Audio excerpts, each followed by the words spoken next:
चलिए ध्यान दीजिएगा।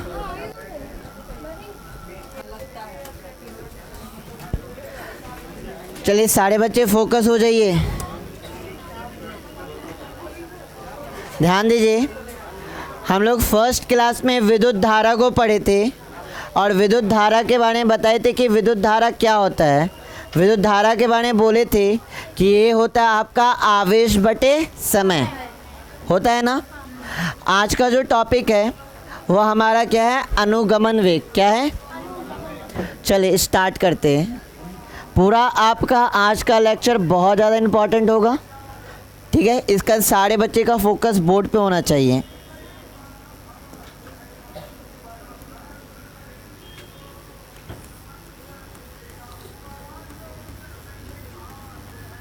अनुगमन वेग, या इसको एक और नाम से जानते हैं अपवहन वेग। अपवहन वेग और इंग्लिश में से कहते हैं ड्रिफ्ट वेलोसिटी। Drift velocity.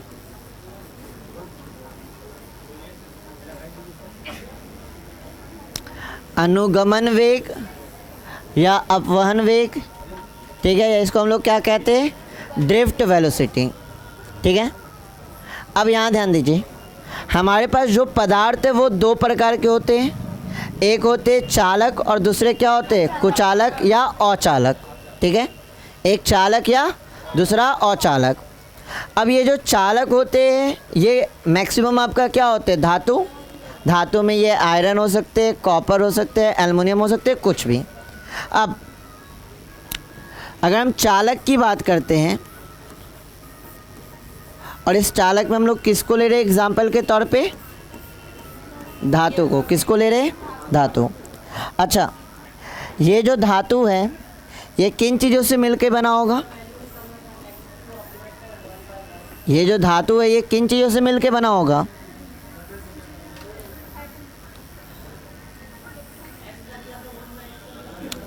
ये जो धातु है ये बना होगा आपके परमाणुओं से मिलकर। किससे मिलकर बना होगा, परमाणुओं से मिलकर।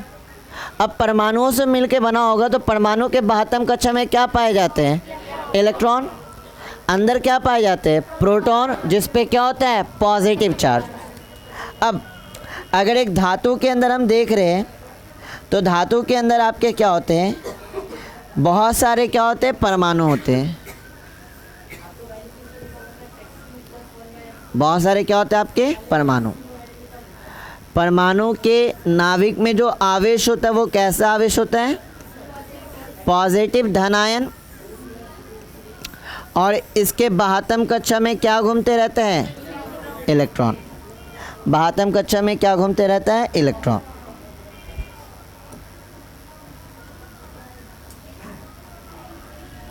इसके बाह्यतम कक्षा में क्या घूम रहा है, इलेक्ट्रॉन।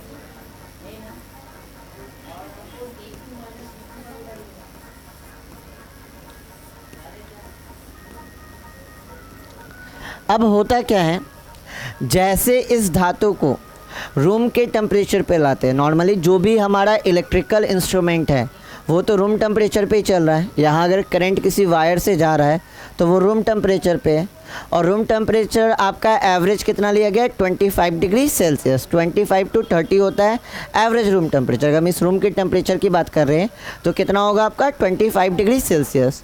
25 डिग्री सेल्सियस पे क्या होता है कि जो बाह्यतम कक्षा में इलेक्ट्रॉन परमाणु के क्या लगा रहे हैं, चक्कर लगा रहे हैं।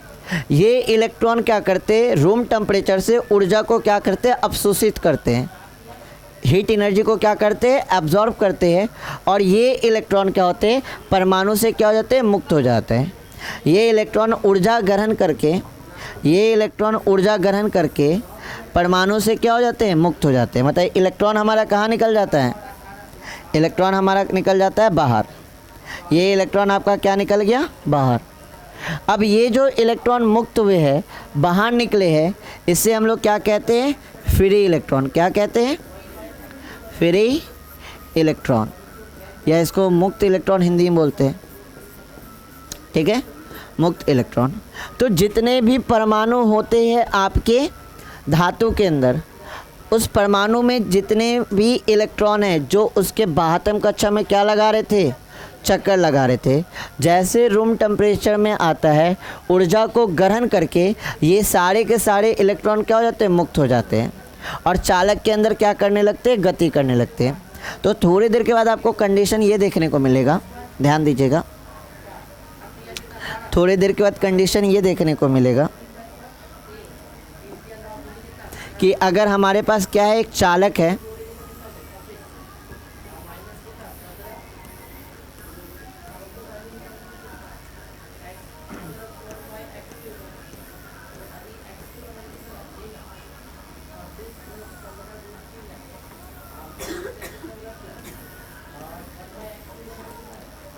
और इस चालक को हम लोग कहाँ रखे हैं, रूम टेम्परेचर में, तो हमें क्या देखने को मिलेगा कि इस चालक के अंदर बहुत सारे आपके क्या है, मुक्त इलेक्ट्रॉन है, बहुत सारे आपके क्या हैं, और ये मुक्त इलेक्ट्रॉन आया कहाँ से, ये क्लियर है ना, ये मुक्त इलेक्ट्रॉन आया कहाँ से, ये क्लियर है सारे बच्चों का। ये मुक्त इलेक्ट्रॉन आया है धातु के परमाणु से। कहाँ से आया है, धातु के परमाणु से, क्योंकि धातु जो भी चालक है वो तो बना है आपके क्या का, धातु का। जो भी चालक है वो क्या का बना है, धातु का। अभी धातु किससे बना है, परमाणु से, और परमाणु के बाह्यतम कक्षा में कौन चक्कर लगा रहा है, इलेक्ट्रॉन। जैसे इस चालक को रूम टेम्परेचर पे रखते हैं तो आपका ये जो इलेक्ट्रॉन है ये कैसी एनर्जी को एब्जॉर्ब करता है, हीट एनर्जी को, और उस एनर्जी को एब्जॉर्ब करके क्या हो जाता है, ये उत्तेजित हो जाता है। ये सब हम लोग आने वाले चैप्टर में पढ़ेंगे, जब मॉडर्न फिजिक्स पढ़ेंगे ना तो देखिए कि कैसे ये क्या हो जाता है, उत्तेजित हो जाता है। तो उत्तेजित होकर ऊर्जा ग्रहण करने के बाद ये इलेक्ट्रॉन क्या हो जाता है, आपका उत्तेजित हो जाता है, और उत्तेजित होकर ये इलेक्ट्रॉन परमाणु से क्या निकल जाते हैं, बाहर। ये परमाणु से क्या निकल जाते हैं, बाहर। ऊर्जा ग्रहण करके ये सारे इलेक्ट्रॉन क्या निकल जाते हैं, परमाणु से बाहर। अच्छा ज़रा ध्यान दीजिए, परमाणु से तो बाहर निकल गए, क्या ये चालक से भी बाहर निकल जाएंगे। ऊर्जा ग्रहण करने के बाद क्या ये इलेक्ट्रॉन इतना ज़्यादा उत्तेजित हो जाएंगे, क्या ये चालक से भी बाहर निकल जाएंगे। ज़रा सोचिए, अगर चालक से बाहर निकलते हैं तो अभी क्या हो रहा होगा, number of proton is equal to क्या होगा, नंबर ऑफ इलेक्ट्रॉन, जिसकी वजह से ये अभी क्या है, न्यूट्रल है, जिसकी वजह से ये अभी क्या है, आपका न्यूट्रल है, ठीक है। लेकिन अगर मान लिया जाए कि जैसे इस चालक को रूम टेम्परेचर में रखे और इसने क्या किया, क्या ग्रहण किया, ऊर्जा ग्रहण करके ये क्या हो गया, उत्तेजित हो गया। उत्तेजित होकर परमाणु से बाहर निकला, और मान लिया जाए कि एकाक ऐसा इलेक्ट्रॉन था, एकाक आपका ऐसा इलेक्ट्रॉन था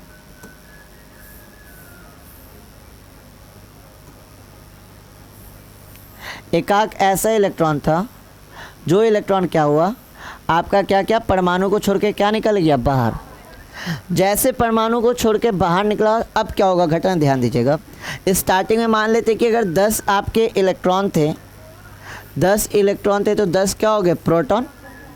10 आपके इलेक्ट्रॉन थे तो 10 क्या थे, प्रोटॉन, जिसकी वजह से ये एक दूसरे को क्या कर रहा था, कैंसिल। अब हुआ होगा थोड़े टाइम के बाद कि एक इलेक्ट्रॉन इतना ज़्यादा उत्तेजित हुआ कि ये इलेक्ट्रॉन कहाँ निकल गया, इस चालक को छोड़कर कहाँ निकल गया, बाहर। जब चालक को छोड़ के बाहर निकल गया एक इलेक्ट्रॉन, तो नंबर ऑफ़ इलेक्ट्रॉन कितने बचे हो गए, 9, और नंबर ऑफ़ प्रोटॉन कितने हो गए, 10। तो यहाँ पे जैसे ये इलेक्ट्रॉन को बाहर निकाला होगा, चालक पे कैसा चार्ज आ जाएगा, ऑल ओवर प्लस आ जाएगा, क्योंकि नंबर ऑफ़ प्रोटॉन ज़्यादा है। मतलब ऑल ओवर जो कंडक्टर पे, जो चालक पे चार्ज आएगा वो क्या, पॉजिटिव, और ये पॉजिटिव चार्ज वापस से नेगेटिव को क्या करेगा, अपनी ओर क्या कर लेगा, आकर्षित, और ये इलेक्ट्रॉन वापस से कहाँ आके गिर जाएगा, चालक के अंदर। मतलब उत्तेजित हो सकता है इलेक्ट्रॉन, आपके परमाणु के बाह्यतम कक्षा को छोड़कर बाहर निकल सकता है, परंतु चालक को छोड़ के बाहर निकलेगा, इलेक्ट्रॉन मुक्त होगा, लेकिन किसके अंदर रहेगा, चालक के अंदर। मतलब चालक के अंदर अलाउ है कि चालक के अंदर आपको जहाँ जाना है आप जा सकते हैं, लेकिन चालक को छोड़ के बाहर नहीं जा सकते। क्यों नहीं जा सकते, रीज़न पता चल गया, ये क्लियर है सारे बच्चों का। तो हमारे चालक के अंदर क्या हो गए, बहुत सारे क्या हो गए, मुक्त इलेक्ट्रॉन, बहुत सारे क्या हो गए, मुक्त इलेक्ट्रॉन। ये हमारे क्या हो गए आपके, ये हमारे हो गए मुक्त इलेक्ट्रॉन। अच्छा, हम आपको स्टार्टिंग वाले दिन जैसे ही विद्युत धारा का हेडिंग लगाए थे तब आपको समझाए थे कि विद्युत धारा में क्या होता है, आवेश जब गति करेगा तभी आपको क्या देखने को मिलेगा, विद्युत धारा। क्योंकि जब तक आवेश विराम था तब तक हमने विद्युत क्षेत्र देखा, विद्युत विभव देखा, ये सब चीज़ों को देखा। और जैसे आपका आवेश क्या करने लगेगा, गति करने लगेगा, तो हमें क्या देखने को मिलेगा, विद्युत धारा। आवेश के गति का सिंपल क्या मतलब है, आवेश का गति का मतलब है कि इलेक्ट्रॉनों की गति, क्योंकि प्रोटॉन तो गति कर नहीं सकता। क्यों नहीं कर सकता, ये तो रीज़न हम लोग फर्स्ट चैप्टर में पढ़े थे कि प्रोटॉन कहाँ है, नाभिक में, तो ये तो मुक्त हो नहीं सकता। मुक्त कौन होगा, इलेक्ट्रॉन। तो गति कौन करेगा, इलेक्ट्रॉन। मतलब इलेक्ट्रॉन के गति करने से हमें क्या देखने को मिलेगा, विद्युत धारा। अब यहाँ पे ध्यान दीजिए, इलेक्ट्रॉन मुक्त हो गया है, इलेक्ट्रॉन मुक्त हो गया है, तो ये चालक के अंदर क्या करने लगेगा, गति। अब अगर इस चालक को छुएंगे तो हमें क्या झटका लगेगा, इस चालक को छुएंगे तो क्या हमें झटका लगेगा, हमें छूने पे झटका लगेगा। झटका कब लगेगा, जब इसके अंदर करंट होगा तभी तो झटका लगेगा। लेकिन क्या इस स्थिति में एक लोहे के टुकड़े को रूम टेम्परेचर पे लेके आ रहे हैं, तो लोहे के टुकड़े के अंदर बहुत सारे मुक्त इलेक्ट्रॉन हैं जो गति कर रहे हैं, लेकिन इसको छूने पे हमें झटका नहीं लग रहा है। इसके पीछे का क्या लॉजिक है। लेकिन अगर इसी को एक बैटरी से जोड़ दे रहे हैं तो यहाँ अब छू रहे तब हमको क्या लग सकता है, झटका लग सकता है। तो अभी क्यों नहीं लग रहा है, अभी इसके पीछे का रीज़न ये समझते हैं। अब ये जो इसके अंदर बहुत सारे क्या पाए गए, मुक्त इलेक्ट्रॉन, क्या पाए गए, ये जो मुक्त इलेक्ट्रॉन है ये आपका कैसा गति कर रहा है, रैंडम मोशन कर रहा है। मतलब जितने भी इलेक्ट्रॉन है उसका जिधर मन है उधर गति कर रहा है। मान लिया जाए एक इलेक्ट्रॉन इधर गति कर रहा है तो एक इलेक्ट्रॉन इधर गति कर रहा है, कोई एक इलेक्ट्रॉन इधर गति कर रहा है, कोई इलेक्ट्रॉन इधर गति कर रहा है, कोई इलेक्ट्रॉन इधर गति कर रहा है, कोई आपका ऐसे गति कर लिया, कोई आपका ऐसे गति कर लिया, किसी की गति ऐसे है, किसी की गति ऐसे है, किसी की गति ऐसे है, कुछ आपका ऐसे गति कर रहा है, कुछ आपका ऐसे गति कर रहा है। मतलब अगर हम इसको जूम करके देखें कि चालक के अंदर क्या हो रहा है, अगर इसको बड़ा करके देखें कि चालक के अंदर क्या हो रहा है, तो चालक के अंदर हमें देखने को मिलेगा कि जितने भी इलेक्ट्रॉन हैं ये इलेक्ट्रॉन जिगजैग मोशन कर रहे हैं। मतलब मन क्या इधर गया, मन क्या इधर गया, मन क्या इधर गया, मन क्या इधर गया, मन क्या इधर गया, मतलब इनका कोई निश्चित दिशा में गति नहीं हो रहा है। तो इस टाइप के मोशन को हम लोग बोलते हैं जिग-जैग मोशन। इस टाइप के मोशन को क्या कहते हैं, जिग-जैग मोशन। हिंदी बहुत अच्छा है। यादृच्छिक गति, कौन सी गति, यादृच्छिक गति। कैसी गति कर रहा है, यादृच्छिक गति, या रैंडम मोशन भी बोलते हैं। तो जितने भी इलेक्ट्रॉन हैं, जितने भी इलेक्ट्रॉन हैं वो गति तो कर रहे हैं लेकिन उसकी कोई सर्टेन डायरेक्शन नहीं है। एक इलेक्ट्रॉन इधर जा रहा है तो एक इधर जा रहा है, एक आप लोग के साइड जा रहा है तो एक पीछे के साइड जा रहा है, एक ऊपर जा रहा है तो एक नीचे जा रहा है। तो जितने भी इलेक्ट्रॉन है वो रैंडम डायरेक्शन में क्या करें, मोशन कर रहे हैं और बहुत स्पीड में। इसकी वेग क्या होती है, बहुत ज़्यादा, लगभग इसकी वेग होती है 10⁵ मीटर पर सेकेंड। इतने की स्पीड से क्या कर रही है, गति कर रही है। किसके अंदर, चालक के अंदर। टकरा रही है, हाँ, जितनी पॉजिटिव चार्ज, जैसे गति की पॉजिटिव चार्ज मिला, टकराई, इसकी दिशा बदल गई, फिर टकराई, फिर सामने एक और पॉजिटिव मिला, टकराई, दिशा बदल गई। इसलिए तो इसका मोशन जिग-जैग हो रहा है कि कोई निश्चित डायरेक्शन में हो रहा है। गति की यहाँ पे बहुत सारा पॉजिटिव चार्ज भी तो है। गति करके इसको टक्कर मारी, इसकी दिशा क्या हो गई, चेंज। लाइक अ रबर गेंद, कि रबर गेंद को अगर हम कस के फेंक रहे हैं तो जितने चीज़ से टकराएगा उसकी दिशा क्या होते चल जाएगी, चेंज होते जाएगी। वैसा क्या हो रहा है, चालक के अंदर हो रहा है। क्लियर है। अब ध्यान दीजिएगा, स्टार्टिंग में मान लिए कि जितने भी इलेक्ट्रॉन है उसका वेग क्या होगा। पहले वाले इलेक्ट्रॉन का वेग होगा u1, प्रारंभिक वेग क्या मान लिए, u1। दूसरे वाले का वेग क्या मान लिए, u2। तीसरे का मान लिए u3, चौथे का मान लिए u4। इसी तरह हमारे पास तो n टाइम्स तक होगे ना। एक परमाणु के अंदर या एक चालक के अंदर तो बहुत सारे इलेक्ट्रॉन, एक चालक के अंदर क्या है, बहुत सारे इलेक्ट्रॉन क्या है, भरे पड़े हैं। उन सब का वेग मान लिए, प्रारंभिक वेग पहले वाले का u1, दूसरे का u2, तीसरे का u3, इसी तरह n टाइम्स तक इलेक्ट्रॉन है तो लास्ट वाले का आपका वेग क्या मान लिए, un। क्या यहाँ तक क्लियर। अब अगर इनका औसत वेग निकालते हैं, इनका कैसा वेग निकालते हैं, औसत वेग, तो इनका जो औसत वेग होगा u एवरेज, ये क्या निकलेगा, u1 plus u2 plus u3 plus u4 plus dot dot dot कहाँ तक, un अपन में क्या हो जाएगा n। औसत निकालने का तो यही तरीका है ना कि जितनी भी दी हुई है सबको जोड़ के उसकी संख्या से क्या लगा दीजिए, भाग लगा दीजिए।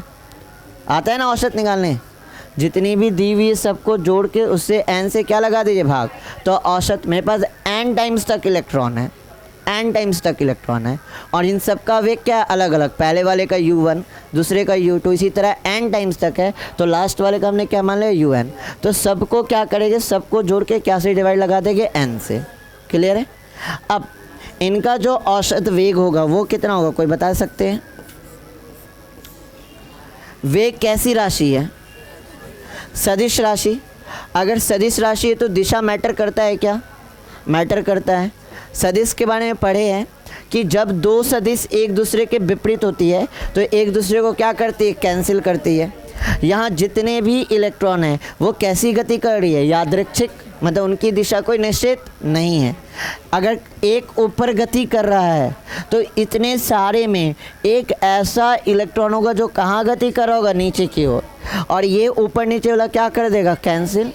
उसी तरह अगर कोई इलेक्ट्रॉन इस दिशा में गति कर रहा है तो इतने सारे में कोई ना कोई ऐसा इलेक्ट्रॉन होगा जो इस दिशा में गति कर रहा है, ये एक दूसरे को क्या कर देगा, कैंसिल।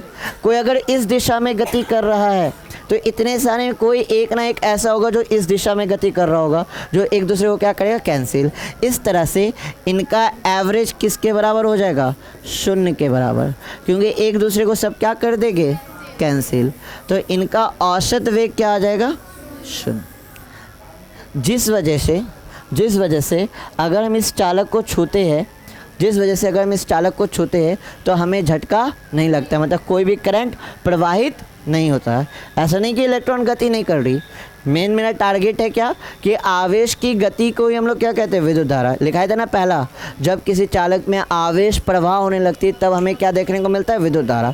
यहाँ आवेश गति कर रही है, बह रही है, लेकिन एक निश्चित दिशा में नहीं बह रही, ये जिगजैग मोशन कर रही है, जिसकी वजह से एक दूसरे की गति को क्या कर रहा है, कैंसिल, और इनका औसत वेग क्या आ जाएगा, 0। क्या इतना बात आया समझ में। ये आपका जो पृष्ठभूमि तैयार की इस टॉपिक का, ये क्लियर है। अब आगे ध्यान दीजिएगा, धातुओं में मुक्त इलेक्ट्रॉन घनत्व अधिक होता है। मतलब धातु की अगर बात किया जाए तो इसके अंदर इलेक्ट्रॉन भरे पड़े होते हैं। कैसे इलेक्ट्रॉन, मुक्त इलेक्ट्रॉन। कैसे इलेक्ट्रॉन भरे पड़े होते हैं, मुक्त इलेक्ट्रॉन भरे पड़े होते हैं। ध्यान दीजिएगा, ये मुक्त इलेक्ट्रॉन धातु के अंदर स्थित बंद धनायनों के बीच रिक्त स्थानों में तीव्र वेग से अनियमित गति करते रहते हैं। जितने भी धन आयन हैं उसके बीच में कौन है, आपका इलेक्ट्रॉन, और ये अनियमित तरीके से क्या कर रहे, गति कर रहे। कोई निश्चित दिशा में नहीं है, किसी भी दिशा में क्या करे, गति कर रहे। यहाँ ध्यान दीजिए, दोनों कोई आप ही जो पीछे घूम रहे, यहाँ बोर्ड है, काहे गप कर रहे हैं, अनियमित तरीके से क्या करते रहते हैं, आपके गति करते रहते हैं। मुक्त इलेक्ट्रॉनों का यह वेग केवल ताप पर निर्भर करता है। किस पे निर्भर करता है, मतलब जितना ज़्यादा ताप बढ़ेगा गति की जो वेग होगी वो भी क्या होगी, उतना ही स्पीड में बढ़ेगी। अतः इसे मुक्त इलेक्ट्रॉन का तापीय वेग कहते हैं। मुक्त इलेक्ट्रॉन का तापीय वेग कितना है, 10⁵ मीटर पर सेकंड की कोटि का होता है। गति करते समय मुक्त इलेक्ट्रॉन निरंतर बद्ध धन आयनों से टकराते रहते हैं तथा प्रत्येक टक्कर के बाद इनकी गति की दिशा क्या होगी, बदल जाएगी। जब ये गति कर रहे होंगे तो किससे टकराएंगे, जितने भी धन आयन उससे टकराएंगे, दिशा बदलेगी। अतः सभी मुक्त इलेक्ट्रॉनों का औसत तापीय वेग कितना होगा, 0 होता है, जिससे चालक में धारा प्रवाहित नहीं होती। क्या इतना बात सबका अच्छे से क्लियर है। अब क्या करेंगे, हमें तो चालक से धारा प्रवाहित करना है, इसके लिए क्या करेंगे, और ड्रिफ्ट वेलोसिटी क्या है उसकी वैल्यू निकालेंगे। अब क्या करेंगे, हम लोग अपने चालक को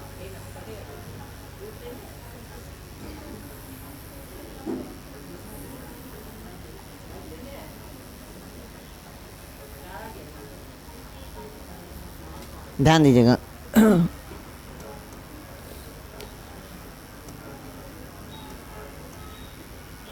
इस चालक को क्या करेंगे हम लोग, एक बैटरी के द्वारा क्या कर देंगे, कनेक्ट।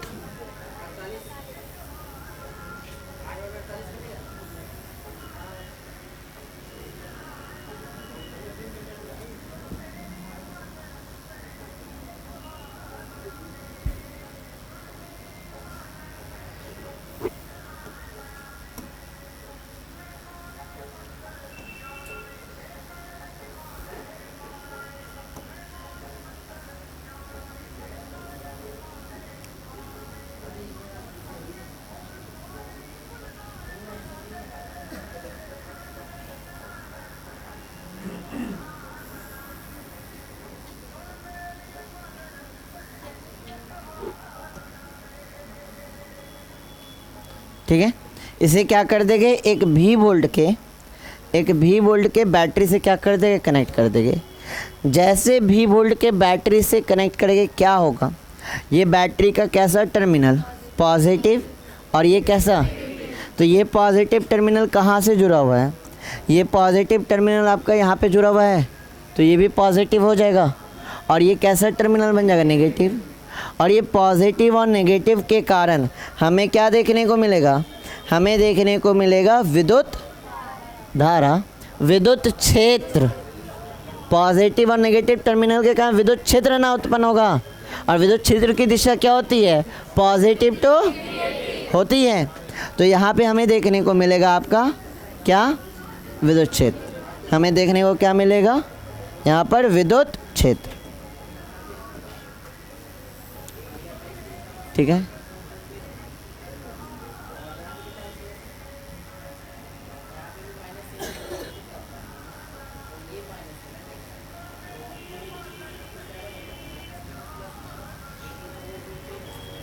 ठीक है। विद्युत क्षेत्र की दिशा क्या होगी, पॉजिटिव टू नेगेटिव। अब जैसे V वोल्ट का विभव लगाए तो हमें क्या देखने को मिला, विद्युत क्षेत्र। अब इस विद्युत क्षेत्र के प्रभाव में क्या होगा, इसकी बात करते हैं। तो एक साइड आपका क्या आ जाएगा, इधर पॉजिटिव, और इधर क्या आ जाएगा, नेगेटिव। अब हमें पता है कि चालक के अंदर क्या है, बहुत सारे आपके क्या परमाणु, और उस परमाणु के कारण इसके आसपास क्या है, मुक्त इलेक्ट्रॉन।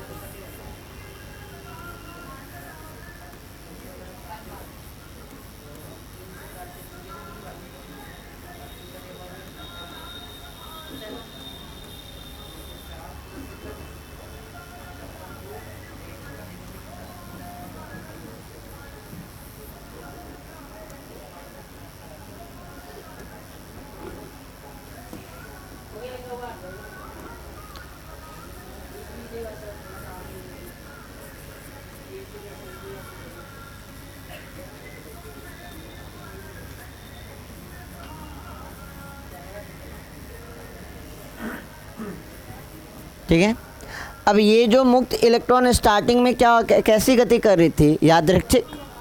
ये जो मुक्त इलेक्ट्रॉन है स्टार्टिंग में कैसी गति कर रही थी, यादृच्छिक। मतलब ये जो आपका जैसे तैसे भाग रही थी। जैसे पोटेंशियल जोड़े इस चालक को किससे जोड़ दिए, एक भी वोल्ट के बैटरी से। तो बैटरी जोड़ने से ये फ़ायदा हुआ कि यहाँ पे एक क्या उत्पन्न हुआ, विद्युत क्षेत्र, जिसकी दिशा क्या है, ये। अब विद्युत क्षेत्र जो है वो मुक्त इलेक्ट्रॉन पे क्या लगाएगी, बल लगाएगी। कितना बल लगाती है ये पता है, विद्युत क्षेत्र किसी आवेश पे कितना बल लगाती है ये पता है ना, कितना लगाती है, Q इंटू ई। और विद्युत क्षेत्र जो नेगेटिव चार्ज है उस पे जो बल लगाती है वो अपनी दिशा के विपरीत, अपने दिशा के। तो इसके अंदर जो मुक्त इलेक्ट्रॉन इधर उधर भाग रहे थे, इधर उधर भाग रहे थे, वो सारे के सारे इलेक्ट्रॉन विद्युत क्षेत्र के विपरीत दिशा में क्या करने लगेंगे, गति करने लगेंगे। अब इन सारे इलेक्ट्रॉन की जो आपकी गति की दिशा है वो क्या हो जाएगा, एक और हो जाएगा। ये सारे इलेक्ट्रॉन की गति की दिशा क्या हो जाएगा, एक और। जो स्टार्टिंग में इधर उधर भाग रहा था, आपके बैटरी लगाने से और विद्युत क्षेत्र उत्पन्न करने से ये सारे के सारे इलेक्ट्रॉन क्या होने लगे, एक ही दिशा में क्या होने लगे, गति करने लगे। स्टार्टिंग में इसका पोटेंशियल हमने क्या माना था, u1 u2 u3, जब इधर उधर भाग रहा था। अब इसकी दिशा क्या हो गई, एक हो गई। अब इसका जो वेग मानेंगे वो क्या मानेंगे, v1, वेग कितना मानेंगे, v1 v2 v3 v4, इसी तरह कहाँ तक, n टाइम्स तक।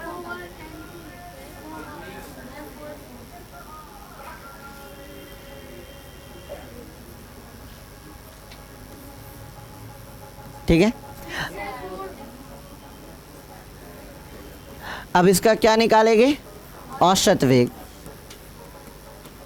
चलिए औसत वेग निकालते हैं। तो v एवरेज क्या हो जाएगा, v1 plus v2 plus v3 plus v4 dot dot dot plus vn upon में क्या हो जाएगा, n। अब चेक कीजिए क्या ये इसका औसत वेग 0 के बराबर होगा क्या, ये औसत वेग इस बार 0 के बराबर होगा क्या, चेक करके बताइए ज़रा। ये जो औसत वेग है आपका, क्या ये 0 के बराबर होगा, नहीं, इज़ नॉट इक्वल टू 0।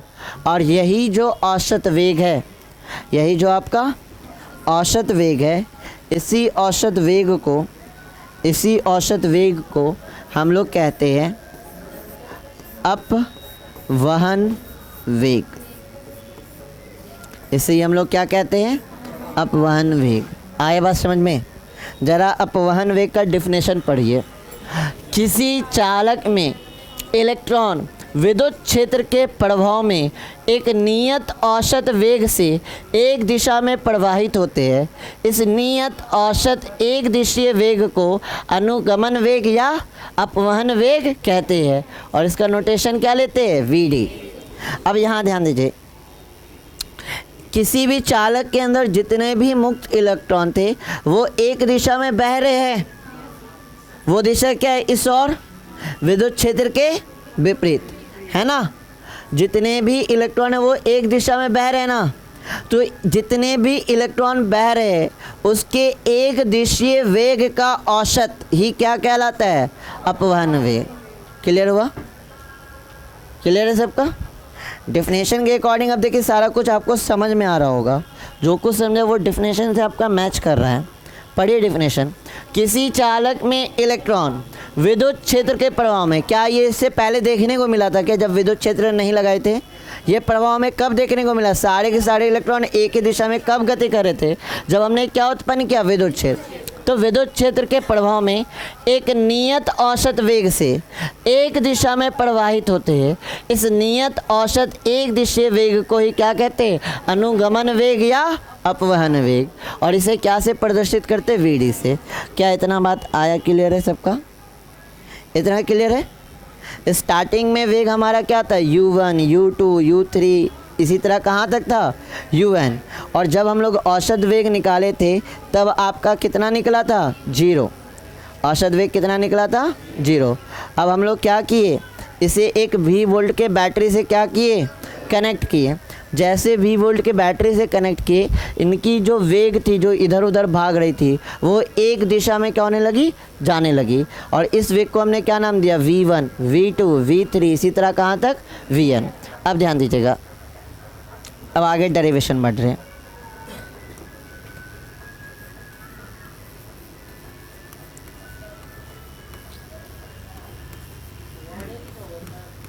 विद्युत क्षेत्र की उपस्थिति में, विद्युत क्षेत्र की उपस्थिति में, अब विद्युत क्षेत्र की उपस्थिति में आपका आवेश पे क्या लगेगा, एक बल लगेगा। ये जो विद्युत क्षेत्र E है वो आवेश पे जितने भी मुक्त इलेक्ट्रॉन है उस पर बल लगाएगा। कितना बल लगेगा, F इज इक्वल टू, ठीक है ना। यहाँ ध्यान दीजिए कितना बल लगेगा उसकी बात करते हैं। मुक्त इलेक्ट्रॉन पर विद्युत क्षेत्र के कारण, विद्युत क्षेत्र के कारण बल, विद्युत क्षेत्र के कारण बल। हमें पता है कि बल का जो फॉर्मूला होता है वो F इज इक्वल टू क्या होता है, Q इंटू ई होता है। तो F इज इक्वल टू क्या हो जाएगा, माइनस E इंटू ई। नहीं होगा, कैसे होगा, क्योंकि Q जो आवेश है वो किसके बराबर है, मुक्त इलेक्ट्रॉन ना, और मुक्त इलेक्ट्रॉन पे जो चार्ज होता है वो कैसे होता है, पॉजिटिव या नेगेटिव, नेगेटिव। तो F इज इक्वल टू क्या हो जाएगा, minus E into capital E. Capital E क्या है, विद्युत क्षेत्र, और स्मॉल ई क्या है, आवेश। स्मॉल ई क्या है, आवेश। क्लियर है। अब यहाँ ध्यान दीजिएगा, यदि इलेक्ट्रॉन का द्रव्यमान m हो तो उत्पन्न त्वरण m हो तो उत्पन्न त्वरण। चलिए, हमने एक फॉर्मूला पढ़ा था, F is equal to M A, पढ़े थे ना, बल बराबर द्रव्यमान गुना त्वरण। क्या पढ़े थे, बल बराबर द्रव्यमान गुना त्वरण। नहीं मन लग रहा है ना पढ़ने में, जबकि बहुत इंपॉर्टेंट टॉपिक है, आ जाएगा मुँह कौवा की तरह बैठिएगा एग्ज़ाम में, कोई नहीं बचाएगा, गप मार रहे बगल में बैठ के। F इज इक्वल टू क्या पढ़े थे, m into A is equal to क्या हो जाएगा, F अपान में m, जहाँ F क्या है, बल, और m क्या है, द्रव्यमान। यहाँ जो इलेक्ट्रॉन पे बल लग रहा है वो किस टाइप का बल लग रहा है, वैद्युत बल। वैद्युत बल का परिमाण तो हमने निकाल के रखा है, कितना, A इज इक्वल टू हमने निकाला है माइनस E कैपिटल E अपान में m। ये किसका माना गया, त्वरण का। क्या यहाँ तक सारा बातें एकदम क्लियर है, यहाँ तक किसी बच्चे को कोई डाउट कैसे कैसे आए हैं। चलिए आगे बढ़ते हैं। हाँ, फिर से समझाए, ध्यान दीजिएगा। सबसे पहले, जब तक वैद्युत क्षेत्र नहीं लगाए थे तब तक आपका क्या था, तब तक आपका औसत वेग क्या था, शून्य था, वैद्युत क्षेत्र की अनुपस्थिति में। जैसे हमने वैद्युत क्षेत्र लगाया, तो यहाँ पे हमें अपवहन वेग जो है वो जो आपका है वो क्या जीरो के बराबर होगा, क्या नहीं होगा, क्योंकि अब सारे के सारे इलेक्ट्रॉन क्या हो रहे, नियत वेग से क्या कर रहे, गति कर रहे एक ही दिशा में। पहले दिशा इधर उधर थी जिसकी वजह से एक दूसरे को क्या कर रहे थे, कैंसिल। अब तो सब के सब एक ही दिशा में, अब आपका औसत वेग जीरो के बराबर नहीं होगा। और हमें पता है कि अगर हम वैद्युत क्षेत्र लगाए हैं तो इस इलेक्ट्रॉन पे क्या लगेगा, बल। किसी भी वैद्युत क्षेत्र, हम लोग वैद्युत क्षेत्र वाले चैप्टर में पढ़े हैं कि वैद्युत क्षेत्र में अगर कोई आवेश को रखते हैं तो वैद्युत क्षेत्र उस आवेश पे क्या आरोपित करता है, बल। कितना आरोपित करता है, Q इंटू ई। कितना आरोपित करता है, Q इंटू ई। अब विद्युत क्षेत्र की उपस्थिति में मुक्त इलेक्ट्रॉन पर विद्युत क्षेत्र के कारण बल F is equal to Q into E. यहाँ आवेश क्या है, मुक्त इलेक्ट्रॉन ना, और इलेक्ट्रॉन पे कैसे चार्ज, नेगेटिव। तो F इज इक्वल टू क्या हो गया, माइनस E इंटू ई। यदि इलेक्ट्रॉन का द्रव्यमान m हो तो, यदि इलेक्ट्रॉन का द्रव्यमान कितना हो, m, तो हमने फॉर्मूला पढ़ा है, उत्पन्न त्वरण कितना होगा, F is equal to M A, और A इज इक्वल टू क्या हो जाएगा, F अपान में m। F की वैल्यू किसके बराबर, माइनस E इंटू ई के, रख दिए। क्लियर। अब ध्यान दीजिएगा, स्टार्टिंग में जो हमारा वेग था इलेक्ट्रॉन का, वो वेग कितना था, जीरो था, औसत वेग जीरो था। बहुत बढ़िया। वेग कितना था, u1 u2 u3 u4, इसी तरह कहाँ तक, un तक। अच्छा, बैटरी जोड़े, आपका विद्युत क्षेत्र उत्पन्न हुआ, इसकी दिशा क्या हो गई, नियत हो गई। जो इधर उधर भाग रही थी वो उसकी सारी की दिशा क्या हो गई, नियत। अब सारी की सारी दिशा नियत हो गई है सर, तो ये तो कुछ तो समय हुआ होगा अपनी दिशा को एक दिशा में करने में। जो इधर उधर भाग रहा था उसको कुछ तो समय लगा होगा ना एक दिशा आने में। तो वो जो समय है वो समय मान लेते हैं T1 T2 T3, इसी तरह कहाँ तक, Tn तक। और इतने समय में इसका वेग बदल के क्या हो गया, V1 V2 V3 V4, इसी तरह कहाँ तक, Vn तक। क्या इसमें कोई डाउट, स्टार्टिंग में जो हमारा जितना भी इलेक्ट्रॉन था ये इधर उधर भाग रहा था कितने के वेग से, u1, u2, u3, u4 इसी तरह से। अब जैसे इसको 20 वोल्ट के बैटरी से जोड़े, चालक में क्या उत्पन्न हुआ, वैद्युत क्षेत्र, और वैद्युत क्षेत्र उत्पन्न होने के कारण इलेक्ट्रॉन पे क्या लगा, बल, और बल लगने के कारण सारे इलेक्ट्रॉन जो इधर उधर भाग रहे थे उन सबको एक ही दिशा में गति कराने लगे।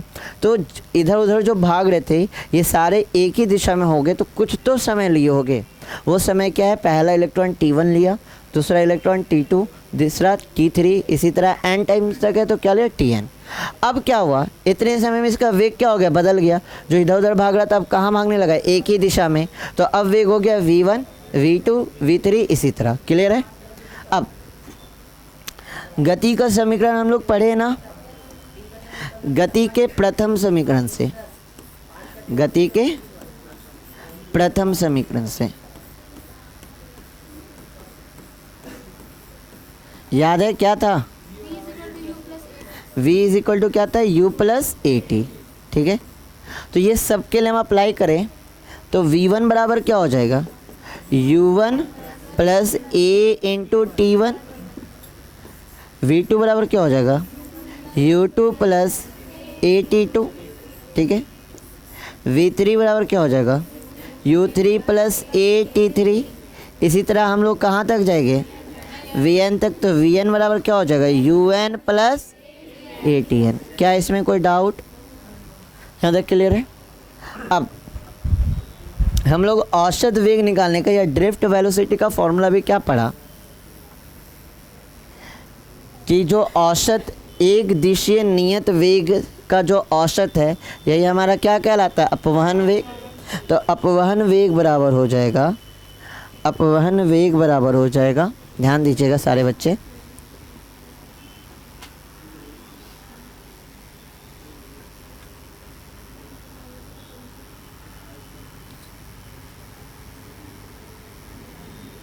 ध्यान दीजिएगा। अपवहन वेग Vd बराबर हो जाएगा क्या, v1 plus v2 plus v3 plus dot dot dot कहाँ तक, vn अपॉन में क्या हो जाएगा, n। क्या यहाँ तक सारे बच्चे का क्लियर है। ठीक है, अब Vd is equal to v1 की जगह क्या देंगे, u1 प्लस ए T1 होगा, प्लस v2 की जगह क्या देंगे, u2 प्लस ए T2 होगा ना, प्लस v3 की जगह क्या देंगे, u3 प्लस ए T3। इसी तरह कहाँ तक, इसी तरह हम लोग जाएंगे कहाँ तक, n टाइम्स तक। इसी तरह हम लोग कहाँ जाएंगे, n टाइम्स तक। तो क्या हो जाएगा आपका, un प्लस ए Tn होगा ना, अपॉन में क्या हो जाएगा, n। क्लियर है ये सारे बच्चे का, ये कहानी यहाँ तक क्लियर है ना। Vd, अब u1 u2 u3 सबको एक साथ लिख ले, तो u1 plus u2 plus u3 plus dot dot dot क्या हो जाएगा, un हो जाएगा, प्लस क्या हो जाएगा, ए T1 प्लस ए T2 प्लस ए T3। इसी तरह कहाँ तक, ए Tn तक, अपॉन में क्या हो जाएगा, इस पूरे में क्या है, n है ना। क्या यहाँ तक में किसी को कोई डाउट, इसको अब अलग अलग लिख सकते हैं। Vd बराबर हम लोग लिख रहे, ध्यान दीजिएगा, u1 plus u2 plus u3 plus dot dot dot plus un, upon में क्या हो जाएगा, n प्लस ए T1 प्लस ए T2 प्लस ए T3 प्लस ए Tn, अपॉन में क्या हो जाएगा, n। अब इसकी वैल्यू कितनी होती है,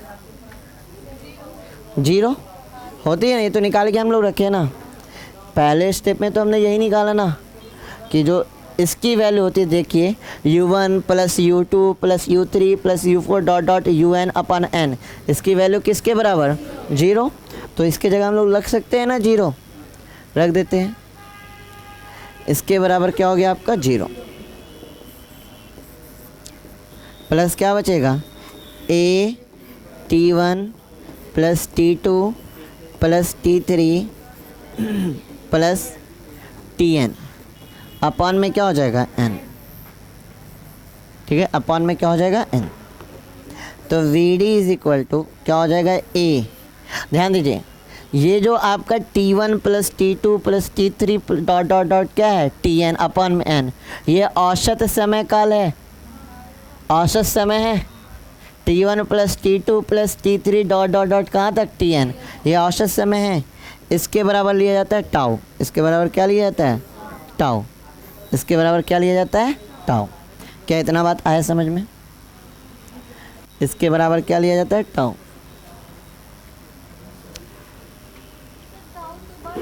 हाँ हम क्या बताएं, एक ही चीज़ को बहुत चीज़ों से आपका नोटेशन किया जाता है।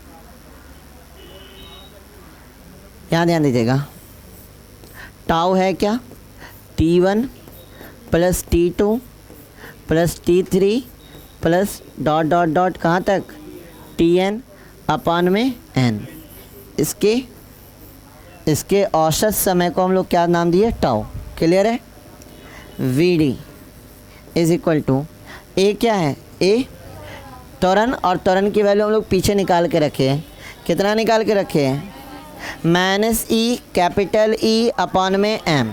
तो ए की जगह लिख सकते हैं minus E capital E upon में एम इंटू क्या हो जाएगा टाउ। और ये फॉर्मूला किसका आ गया आपका अपवहन वेग का, ये फॉर्मूला आपका किसका आ गया आपका अपवहन वेग का। तो याद हुआ अपवहन वेग का फॉर्मूला क्या होगा, अपवहन वेग का फॉर्मूला होगा minus E capital E upon में एम इंटू टाउ। यहाँ पे Vd क्या है अपवहन वेग, या इसको अनुगमन वेग भी कहते हैं, याद रखिएगा। ई क्या है एक इलेक्ट्रॉन का कितना होता है पता है ना 1.6 इंटू 10⁻⁻⁹ कूलम। ई क्या है वैद्युत क्षेत्र, ई क्या है आपका वैद्युत क्षेत्र। एम क्या है एक इलेक्ट्रॉन का द्रव्यमान।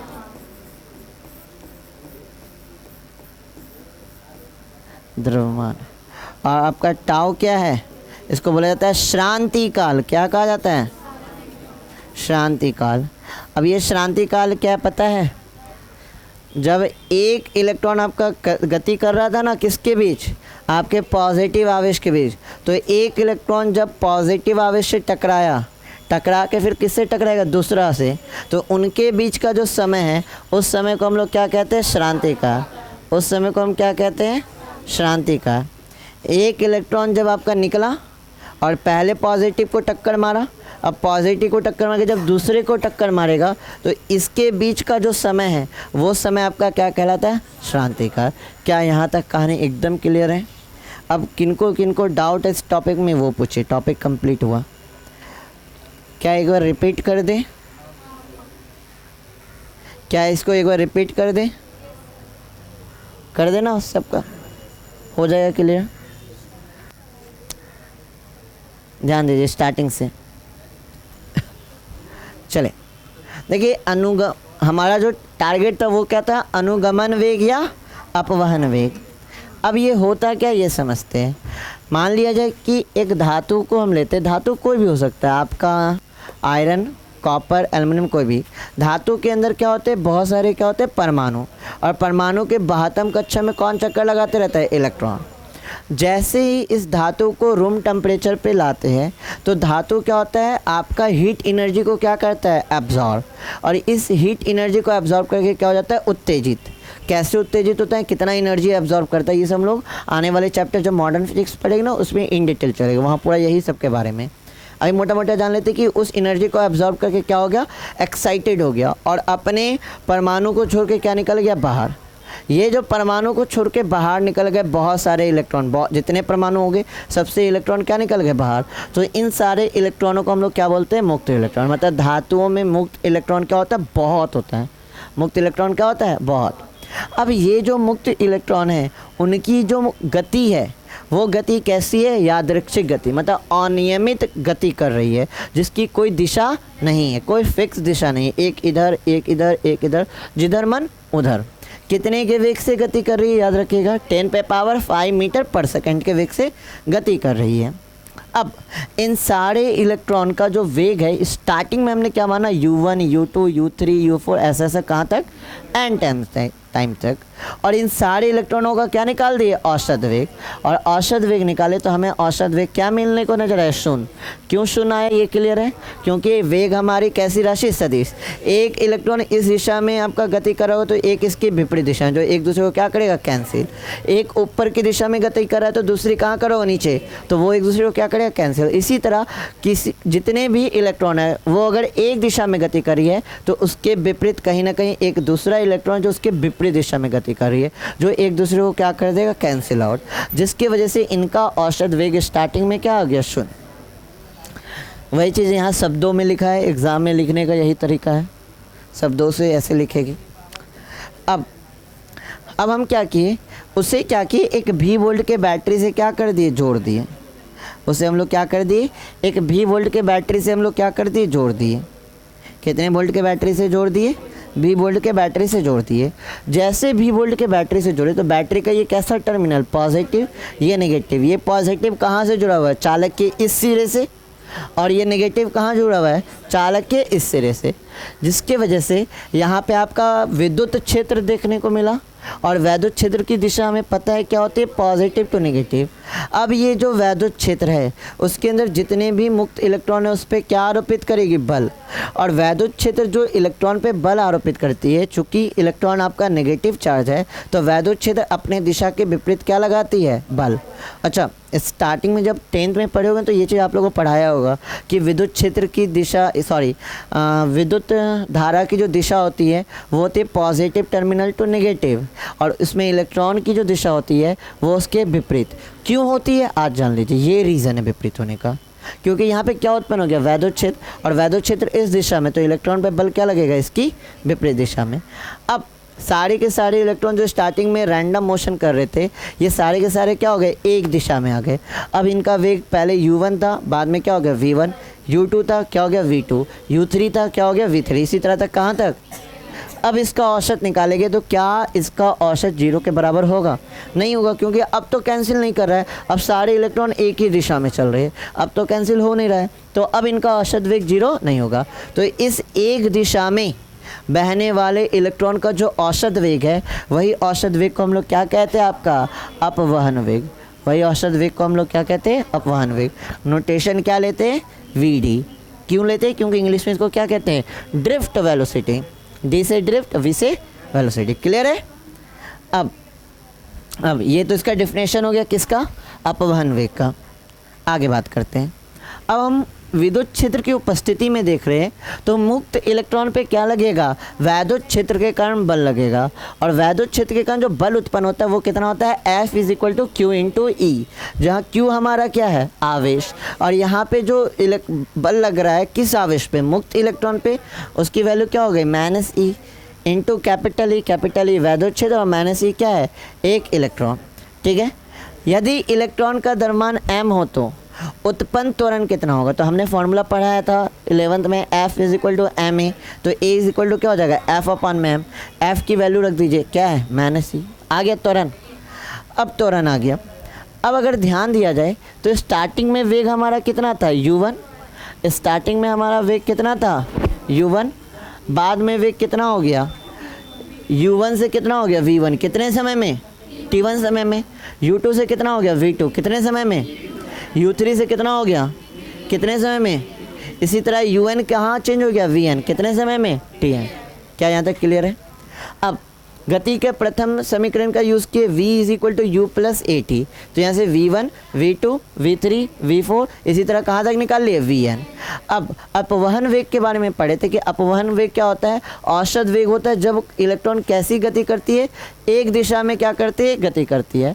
तो Vd बराबर क्या हो गया, v1 + v2 + v3 + ... vn/n। अब हमने फॉर्मूला पढ़ा है, हमने वहाँ निकाल के रखा है, v1 की वैल्यू क्या होती है, u1 + at1, V2 की वैल्यू क्या पढ़े है, U2 प्लस AT2।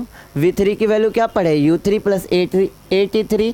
इसी तरह UN की वैल्यू क्या हो जाए, VN की वैल्यू क्या हो जाएगी, UN प्लस ATN। इन सब से हमने U को अलग कर लिया, U1 plus U2 plus U3 dot dot dot UN, और इधर क्या हो गया, AT1 plus AT2 plus AT3 इसी तक ATN। अब इनको अलग अलग कर लिए, अलग अलग किए तो इतनी की वैल्यू किसके बराबर, 0 के बराबर।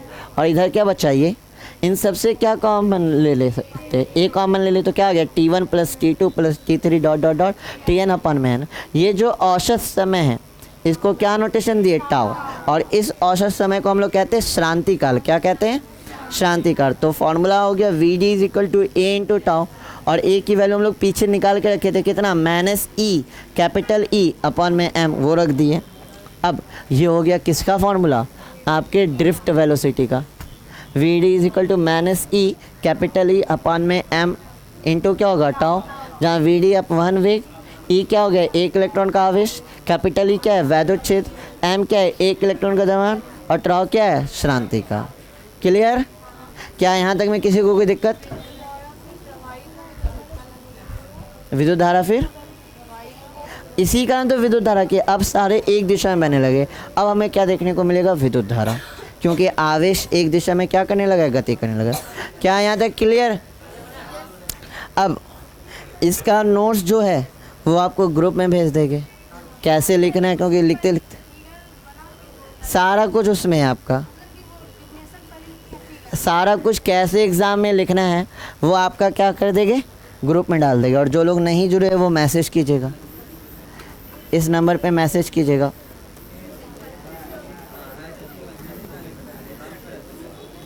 एग्ज़ाम में कैसे लिखना है उसका पूरा तरीका उसमें है,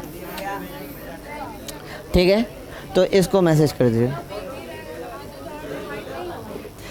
वो औसत वेग को ड्रिफ्ट वेलोसिटी कहते हैं, और वो वेग का फॉर्मूला ये है। नहीं वहाँ से बंद कीजिए।